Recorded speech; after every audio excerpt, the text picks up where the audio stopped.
내림단장 칼럼입니다. 기독교 핵심 진리를 쭉 살펴보고 있는데요. 오늘은 92번째 율법의 3가지 기능입니다.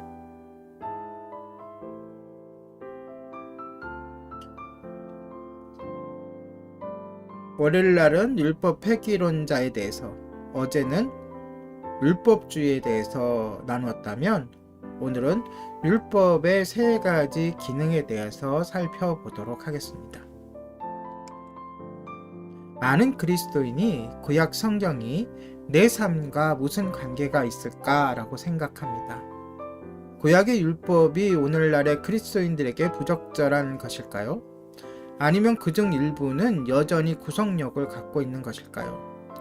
율법 폐기론이 그 어느 때보다 창궐하는 오늘날에는 이러한 질문에 대답해야 할 필요성이 더욱 증가하고 있습니다.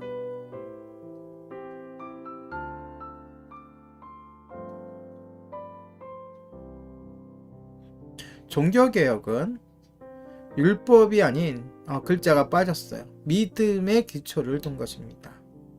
종교개혁은 율법이 아닌 믿음의 기초를 둔 것입니다.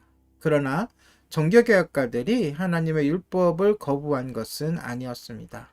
일례로 존 칼빈은 그리스도인의 삶에서 율법이 갖는 중요성을 보여주기 위해 율법의 3가지 기능이라는 글을 썼습니다. 오늘 그것을 기초로 해서 함께 나눠보도록 하겠습니다. 율법의 첫 번째 기능은 거울의 용도입니다. 하나님의 율법은 하나님의 완벽한 의를 반사하는데요. 즉 율법은 우리에게 하나님이 누구이신지를 보여줍니다. 그러나 그보다 더 중요한 것은 율법이 인간의 죄성을 비춘다는 것이죠. 어거스틴은 이렇게 썼습니다. 율법은 우리가 율법이 명령하는 것을 따르려고 노력하고 그리하여 율법 아래서 자신의 연약함을 깨달아 은혜의 도우심을 간청하는 법을 배우게 한다. 곧 율법은 우리의 연약함을 강렬하게 비추어 우리로 하여금 그리스도 안에 있는 힘을 구하게 만듭니다. 율법은 엄한 몽학 선생의 역할을 하는 것이죠. 율법의 두 번째 기능은 악을 제지하는 역할입니다. 율법은 그 자체로 사람의 마음을 바꾸지는 못합니다. 그러나 불의로부터 의를 지키는 것은 도울 수 있습니다. 칼빈은 이 무서운 위협과 처벌에 대한 끊임없는 공포를 수단으로 율법은 올바르고 정의로운 것에 관심이 없는 이들을 제어하는 역할을 한다 라고 말했습니다. 좀 어려운 말인데요.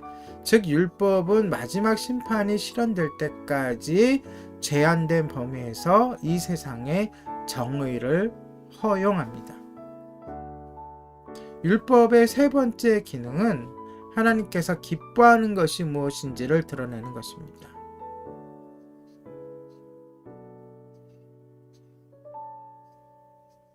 율법은 하나님의 거듭난 자녀인 우리가 섬기는 아버지의 것이 무엇인가를 밝히 보여줍니다. 예수님께서는 너희가 나를 사랑하면 나의 계명을 지키리라 라고 말씀하셨습니다. 이것이 율법의 가장 중요한 역할입니다. 하나님의 백성이 하나님께 존귀와 영광을 돌릴 수 있도록 도구로서의 역할을 하는 것이죠. 하나님의 율법을 연구하고 묵상함으로써 우리는 의의 학교에 참석하는 것입니다. 우리는 하나님을 기쁘시게 하는 것이 무엇이며 하나님을 대적하는 것이 무엇인지를 배우게 됩니다.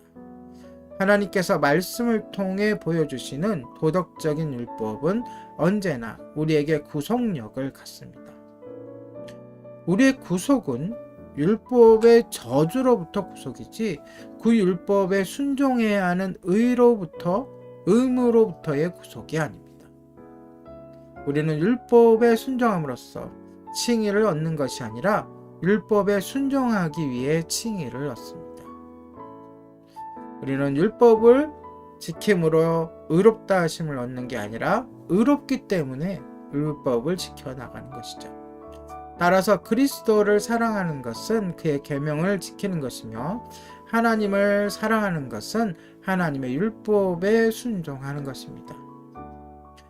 율법에 대한 올바른 태도로 하나님의 백성은 반드시 율법을 배워야 하며 들어야 하고 늘 묵상해야 하며 온 인격을 다하여 지켜야 합니다. 그러나 예수님은 율법의 문자적 준수보다 그 정신과 원리를 더 강조하셨습니다.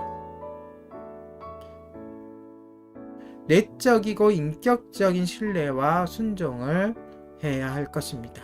오늘의 예림단장 칼럼이었습니다.